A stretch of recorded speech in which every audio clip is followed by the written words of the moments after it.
The snow stung my face like 1,000 tiny needles, each flake a reminder of the door slamming behind me. "You're no son of mine," my mother's voice echoed, sharp as the Chicago wind cutting through my thin jacket. I stood on the porch of the only home I'd ever known, 17 and homeless in the dead of winter, my backpack heavy with the weight of rejection. "My name is Ethan Caldwell, and until an hour ago, I thought I had a family." I'd come out to my mother, Diane, over dinner, my heart pounding as I said the words, "Mom, I'm gay." I'd practiced them in the mirror for weeks, hoping for understanding, maybe even a hug. Instead, her face twisted into something unrecognizable. Anger, disgust, betrayal. She didn't ask questions or let me explain. She just pointed to the door and told me to get out. My stepfather, Greg, sat silently, his eyes fixed on his plate, as if I'd already ceased to exist. The street was quiet, the kind of quiet that amplifies your thoughts until they scream. I trudged through the snow, my sneakers soaking through, unsure where to go. My phone buzzed. My best friend, Lila, texting. "Where are you? You okay?" I didn't answer. How could I explain that my own mother had thrown me out into the cold for being who I am? I ended up at the edge of our cul-de-sac, staring at the glowing windows of our neighbor's house. Marcus Ellison lived there alone, a 40-year-old history teacher who'd always been kind. Waving when I mowed the lawn, bringing over extra tomatoes from his garden. He was the kind of guy who seemed to notice things others didn't, like the time he asked if I was okay after Mom and Greg's latest shouting match echoed across the street. I didn't know him well, but something about his house felt safe, like a lighthouse in the storm. I knocked, my knuckles numb against the wood. The door opened, and Marcus stood there, his graying beard catching the porch light, his eyes widening as he took in my shivering form. "Ethan, what's going on?" His voice was steady, but concern flickered in his gaze. "She kicked me out," I managed, my voice cracking. "My mom, because I told her I'm gay." Marcus didn't hesitate. "Come inside. Now." He stepped aside, and the warmth of his living room enveloped me like a blanket. The smell of coffee and old books filled the air, grounding me as I sank onto his couch, still clutching my backpack. He didn't ask for details right away, just handed me a mug of hot tea and a dry pair of socks. "You're not going back out there tonight," he said firmly. "You can stay here." I stared at the steam rising from the mug, my throat tight. "Why would you do this? You barely know me." Marcus sat across from me, his hands clasped. "Because no one deserves to be out in the cold for being themselves. And because I've been where you are." I looked up, startled. His eyes held a quiet pain, a story he wasn't ready to tell. But in that moment, I felt seen, not as a problem or a disappointment, but as a person. For the first time that night, I let myself cry. The next morning, I woke up on Marcus's couch, the events of the night crashing back like a wave. My phone was dead, but I didn't care. Lila would be worried, but I couldn't face anyone yet. Marcus was in the kitchen, flipping pancakes, humming a tune I didn't recognize. "Sleep okay?" he asked, sliding a plate toward me. "Better than I thought," I admitted, my voice hoarse. The pancakes were warm, fluffy, and somehow made the world feel less broken. Over breakfast, Marcus didn't push me to talk, but he laid out a plan. "You can stay here as long as you need," he said. "I've got a spare room, but we need to figure out school, your mom, and what comes next." School. I hadn't even thought about it. I was a junior at Lincoln High, a public school in our Chicago suburb, where I blended in, decent grades, track team, no real enemies. But being out now felt like walking into a spotlight. Would people stare? Whisper? I pushed the thought away and focused on Marcus's words. He offered to talk to my school counselor, Ms. Rivera, to ensure I could keep attending without my mom's involvement. "You're not alone in this," he said, and I wanted to believe him. By noon, Marcus drove me to school to grab some paperwork. The halls were empty, the weekend quiet heavy in the air. Ms. Rivera met us in her office, her warm brown eyes softening when she saw me. "Ethan, I'm so sorry," she said after I explained. She promised to help with attendance records and even mentioned a youth shelter if I needed a longer-term plan. But Marcus shook his head. "He's staying with me for now. We'll make it work." On the drive back, I noticed a rainbow sticker on Marcus's dashboard, small but unmistakable. "You're," I started, unsure how to ask.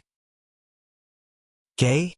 "Yeah," he said, glancing over with a small smile. "Came out in my 20s. Lost some family over it, too. That's why I'm not letting you go through this alone." His words settled into me, heavy but comforting. For the first time, I felt like I wasn't just surviving. I was being given a chance to rebuild. That afternoon, Lila showed up at Marcus's door, her braids swinging as she pulled me into a hug. "You scared the hell out of me," she scolded, her voice thick with relief. I told her everything, and she listened, her dark eyes fierce. "Your mom's wrong, Ethan. You're perfect the way you are." Lila stayed for dinner, and Marcus didn't mind her endless questions about his teaching job or his vinyl record collection. Watching them laugh over burnt garlic bread, I felt a flicker of something I hadn't in years. Family. Not the one I was born into, but one I was choosing. That night, I lay in Marcus's spare room, staring at the ceiling. The bed was soft, the room simple. A desk, a lamp, a window overlooking the snowy yard. I thought about Mom, wondering if she regretted what she'd done. Part of me wanted to run back, beg her to take me back. But another part, small but growing, whispered that I deserved better. Sleep came slowly, but when it did, I dreamed of a house with open doors, where no one was cast out into the cold. The next week was a blur of survival and small victories.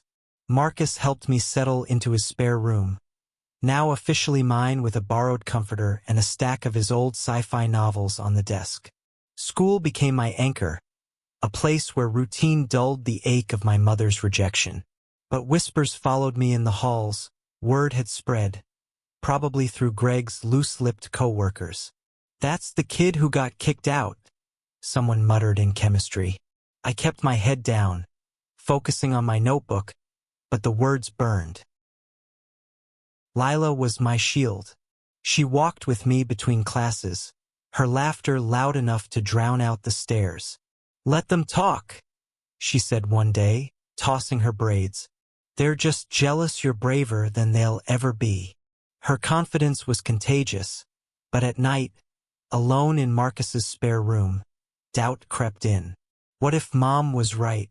What if I was a mistake? Marcus seemed to sense my spiral. One evening, he knocked on my door, holding a worn photo album. "Thought you might want to see this," he said, sitting on the edge of my bed. The album was filled with pictures of him in his 20s. Grinning at pride parades, arms around friends, a younger version of himself with a spark in his eyes.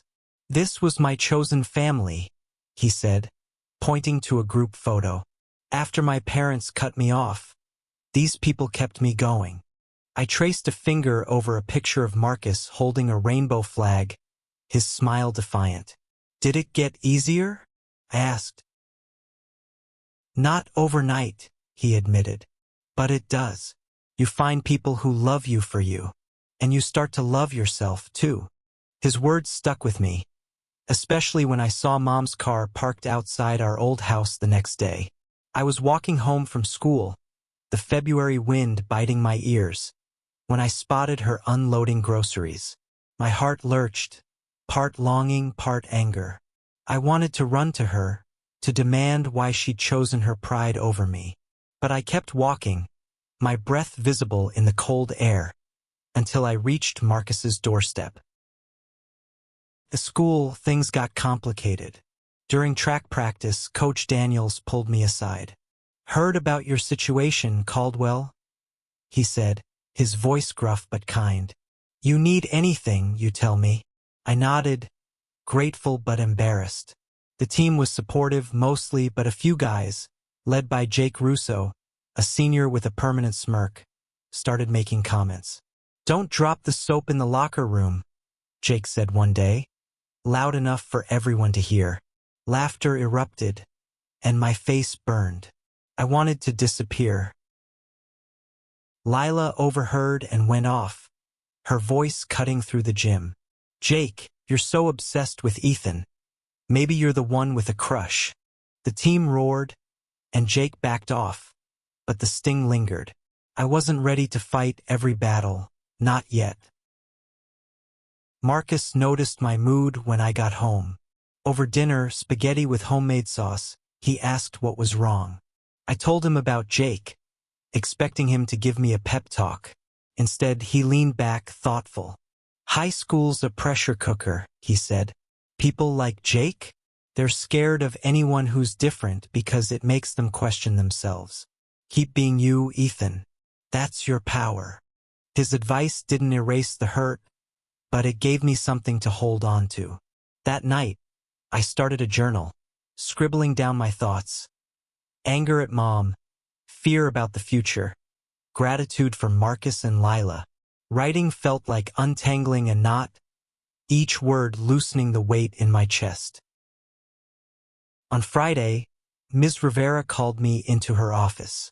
She'd been working with Marcus to sort out my legal status as a minor living away from home. "You're lucky to have him," she said, handing me a folder of resources. Support groups, scholarships for LGBTQ plus youth, even a hotline number. I thanked her, but the idea of joining a group felt overwhelming. I wasn't ready to be a poster child for anything. After school, Lila dragged me to a coffee shop in downtown Chicago, a cozy place called Brew Haven with rainbow flags in the window. "You need to get out," she insisted, ordering us hot chocolates.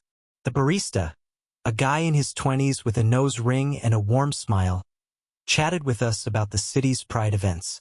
For the first time, I saw a glimpse of a world where being gay wasn't a secret or a shame. Lila nudged me, grinning. "See? You're not alone." That night, Marcus and I watched a movie, a cheesy rom-com about two guys falling in love in New York. He laughed at my eye rolling, tossing popcorn at me. "You'll appreciate this stuff one day," he teased. As the credits rolled, I realized I was starting to believe in a future where I could be happy, not just surviving. But happiness felt fragile. Late that night, my phone lit up with a text from an unknown number. "You're a disgrace. Stay away." My stomach dropped. It had to be Mom or Greg. I showed Marcus and his jaw tightened. "We're not ignoring this," he said, his voice firm. "Tomorrow we're getting you a new number, and we're going to figure out how to keep you safe." As I lay in bed, the text replayed in my mind. But so did Marcus's words, Lila's laughter, the barista's smile. I wasn't alone anymore, and that was enough to keep me going. The text message haunted me, but Marcus was true to his word. The next morning, he drove me to a phone store and got me a new number. "No one gets to make you feel unsafe," he said, his voice steady but fierce. I saved Lila's number first, then Ms. Rivera's, and finally Marcus's. It felt like a fresh start, but the weight of that message lingered, a reminder that my old life wasn't done with me. School was a mixed bag. Jake Russo's taunts tapered off after Lila's clapback, but I still felt eyes on me. During lunch, I overheard a girl from my English class, Sarah, talking about a GSA, Gay Straight Alliance, meeting after school. "You should come," she said when she caught me listening. "It's chill." Just people hanging out, supporting each other. I mumbled a maybe, but the idea stuck. Maybe I didn't have to do this alone. That afternoon, I told Marcus about the GSA. He grinned, his eyes crinkling. Go for it. You might find your people. So I went, nervous as hell, to a classroom where a dozen kids sat in a circle, eating pizza and laughing. The advisor, Mr. Chun, welcomed me with a nod. Sarah introduced me, and no one asked for my story, they just included me. We talked about everything from prom to coming out stories to stupid TikTok trends. For an hour, I wasn't the kid who got kicked out. I was just Ethan. Over the next few weeks, Marcus's house became more than a refuge. It became home. He taught me how to cook basic meals. I burned the rice twice. And we started a tradition of Sunday movie nights. Lila joined us when she could, bringing her chaotic energy and a knack for picking the worst horror films. But the normalcy was a facade. Every time I passed my old house, I braced for Mom or Greg to appear. I avoided their street when I could, taking longer routes through the snowy neighborhood.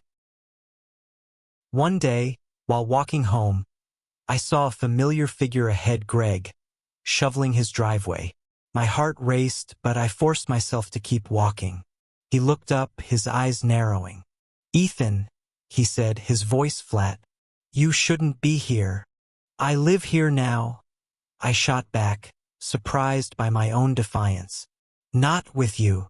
He shook his head, muttering something I couldn't hear, and went back to shoveling. I kept walking, my hands trembling in my pockets. When I told Marcus, he frowned. We need to talk to a lawyer, he said, just to be safe. The idea of a lawyer scared me, made it all feel too real. But Marcus found a pro bono legal aid group through one of his old friends, a woman named Carla who specialized in family law. Over Zoom, she explained my options.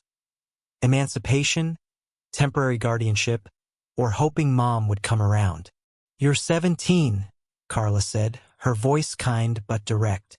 Emancipation's tough but possible. Marcus could also apply for guardianship if your mom doesn't contest it. I didn't know what I wanted. Part of me still hoped Mom would call, apologize, beg me to come home. But another part, the part growing stronger every day, knew I couldn't go back to a place where I had to hide. At school, the GSA became my lifeline. Sarah and another member, a non-binary senior named Riley, invited me to a queer youth event in the city. It was at a community center in Boys Town, Chicago's famous LGBTQ plus neighborhood, with music, food, and workshops. I hesitated, but Lila practically shoved me out the door. Go have fun, she said. I'll be here when you get back. The event was overwhelming but electric. Rainbow flags lined the walls, and kids my age danced without fear. I met a guy named Javier, 18, with a quick smile and a story not unlike mine. His dad hadn't spoken to him in a year. We swapped numbers, and for the first time I felt a spark of something new, something like hope. When I got home, I told Marcus about Javier, and he just smiled. Sounds like you're finding your way, he said. But not everything was progress. One night, I got a call from an unknown number. I answered, thinking it might be Javier. Instead, it was Mom. Ethan, she said, her voice tight. We need to talk. My heart stopped. Marcus was in the next room, grading papers, but I felt alone. What do you want? I asked. I want you to come home, she said. But you need to fix this. Get help. It's not too late. Her words hit like a punch. Fix this. Like I was broken. I hung up, my hands shaking, and told Marcus. He didn't say much, just pulled me into a hug. You don't need fixing, he said. You're enough. That night, I journaled until my hand cramped, pouring out my anger, my hurt, my hope. I wasn't ready to face Mom, but I was ready to fight for myself. Mom's call left me rattled, but I didn't tell anyone at school. Not even Lila. I carried it like a stone in my chest, heavy and cold. Marcus noticed, though. Over breakfast, he slid a flyer across the table for a local LGBTQ plus youth support group. No pressure, he said, but talking might help. I tucked the flyer into my backpack, unsure if I'd go but grateful he didn't push. School was a grind. Jake Russo had backed off, but the whispers hadn't stopped.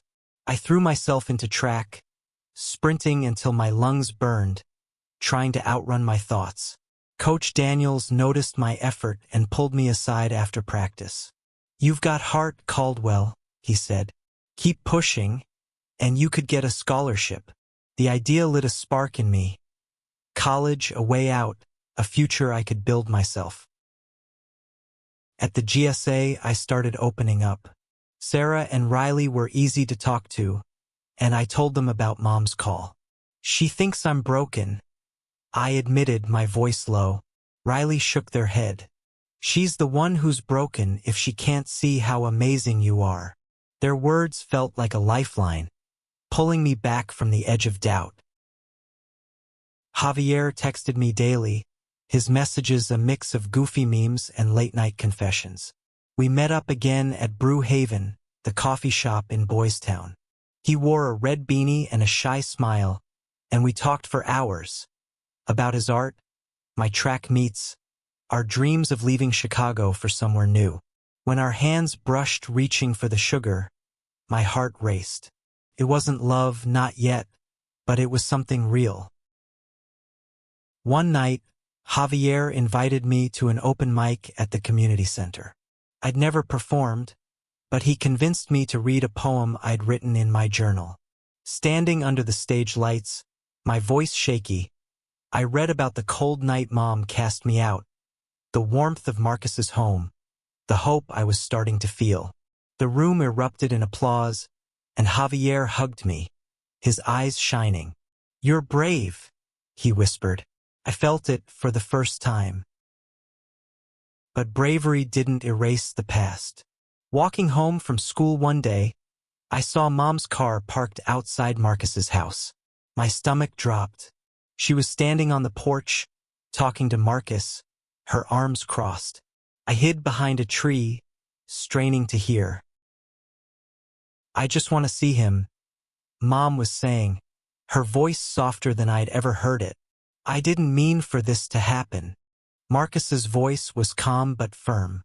"Diane, you hurt him. He's not ready to see you. Give him time." She left without seeing me, but her words echoed in my head. Didn't mean for this to happen. What did that mean? Regret? Or just guilt? I told Marcus I'd overheard, and he sighed. "She's struggling, Ethan. But this is about you, not her. You decide when, or if, you're ready to talk." Carla, the lawyer, set up a meeting to discuss guardianship. Marcus was willing to take it on, but it meant confronting Mom legally. The thought made me sick, but I agreed. We met at Carla's office, a small space downtown with stacks of files and a view of the snowy city. Carla explained that guardianship would give Marcus legal responsibility for me until I turned 18. "Your mom could fight it," she warned, "but we have a strong case, given what happened." I nodded, my throat tight. I didn't want to fight Mom, but I couldn't go back to a house where I wasn't wanted. Marcus squeezed my shoulder. "We're in this together," he said. That night I called Javier. I needed to hear his voice, to anchor myself. "You're doing the right thing," he said. "You're building a life that's yours." His words steadied me, and we stayed on the phone until midnight, talking about nothing and everything. The next day, I went to the support group Marcus had suggested. It was in a church basement, with folding chairs and a coffee maker that smelled like it had been brewing since the 90s. The facilitator, a woman named Denise, had a warm smile and a story of her own. Kicked out at 16, now a counselor helping kids like me. I didn't share much, but listening to others made me feel less alone. One guy, Malik, talked about forgiving his parents years later. Not for them, he said. For me. So I could move on.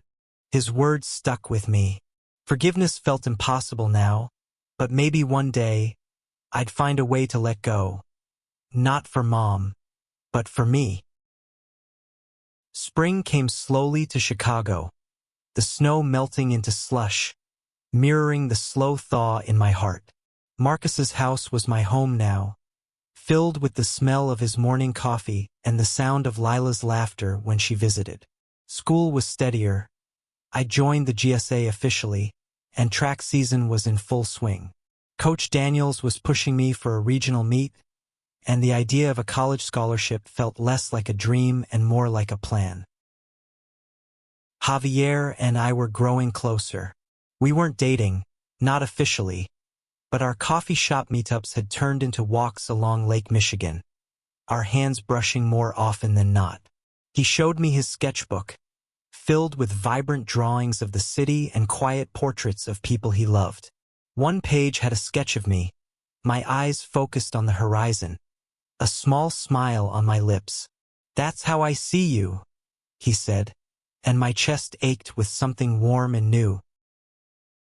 But Mom's shadow loomed. Carla had filed the guardianship papers, and Mom hadn't contested them. Yet, Marcus said she'd called him once, asking about me, but didn't push to meet. I wasn't sure if I was relieved or disappointed. Part of me wanted her to fight for me, to prove she cared. Part of me was glad she didn't. One Saturday, Lila dragged me to a pride festival in Boys Town. The streets were alive with color. Rainbow flags, glitter-covered faces, music pulsing from every corner. Javier was there, performing with a youth art group, his paintings displayed on a makeshift wall. I found him after, his hands still smudged with paint, and we danced to a pop song I didn't know, laughing until we were breathless. For those hours, I forgot the pain of the past. I was just a kid, happy and free. But freedom came with reminders. That night, I got an email from Greg. "Your mom's sick," it read. "She's in the hospital. You should come see her." My heart stopped. Marcus read the email over my shoulder, his face grim. "We'll go together," he said. "If you want to." I didn't know if I wanted to. The hospital was a 20-minute drive, but it felt like crossing an ocean. Marcus drove, his hands steady on the wheel, while I stared out the window, my mind racing. Was she really sick? Was this a trick? When we arrived, the sterile smell of the hospital hit me like a wave. Mom was in a room on the 3rd floor, hooked to and for, her face pale but her eyes sharp. "Ethan," she said, her voice weak. "You came." I stood by the door, Marcus behind me. "Greg said you're sick," I said, my voice flat. "Pneumonia," she said. "I'll be okay. But I wanted to see you." I waited for an apology, for something to bridge the gap between us. But she just looked at me, her eyes searching. "I don't know how to do this," she said finally. "I was raised to believe certain things. But I don't want to lose you." Her words cracked something in me. I wanted to scream, to ask why she hadn't said this months ago. Instead, I said, "You already did." Marcus put a hand on my shoulder, grounding me. "Let's go," he whispered. I nodded, turning away from Mom's pleading eyes. In the car, I cried not for her, but for the kid I used to be, the one who thought family was forever. Back at Marcus's, I told Javier everything. We sat on the porch, the spring air cool against my skin. "You did what you needed to," he said, his hand finding mine. "You're allowed to protect yourself." His touch steadied me, and for the first time, I let myself imagine a future with someone like him. Someone who saw me, all of me, and stayed. That night, I wrote in my journal, "I'm not broken. I'm building something new." The guardianship hearing was set for the following week. Carla prepared us for every possibility, but I felt ready. Marcus wasn't just my neighbor anymore. He was my family, the one who'd handed me the keys to a new home when I had nowhere else to go. The courtroom was smaller than I'd imagined. A plain room with fluorescent lights and a judge who looked like she'd seen every kind of story. Marcus sat beside me, his suit slightly wrinkled but his presence steady. Carla was there, her briefcase stuffed with documents proving I was better off with Marcus. Mom didn't show. Greg was there, though sitting stiffly in a chair, his eyes avoiding mine. The judge, a woman named Hernandez, listened as Carla outlined my case. Mom's rejection, Marcus's support, my stability at school. Greg didn't contest, just said Mom was struggling and needed time. I wanted to believe that, but the truth was sharper. She'd chosen her beliefs over me, and she wasn't here to fight for me now. Judge Hernandez granted Marcus temporary guardianship until I turned 18 in 6 months. "You've got a good home with Mr. Ellison," she said, her eyes kind. "Keep doing well in school." I nodded, relief washing over me. Marcus squeezed my hand, and I knew I'd made it through the worst. Spring turned to summer, and life settled into a new rhythm. I ran track, placing 3rd at regionals, and Coach Daniels connected me with a scout from a small college in Wisconsin. Javier and I started dating officially, our first date a picnic by Lake Michigan, his sketches scattered around us. Lila teased us mercilessly, but her grin said she approved. Marcus and I kept our Sunday movie nights, and he started inviting his own chosen family, old friends from his Pride Parade days, their laughter filling the house. One night, he showed me a photo of himself at my age, standing outside a shelter, his eyes tired but hopeful. "You're stronger than I was," he said. "You're going to do big things." I thought about Mom sometimes. She was out of the hospital, according to Greg, but hadn't reached out. I didn't either. Forgiveness wasn't there yet, but I was learning to let go of the anger. It wasn't for her, it was for me so I could move forward.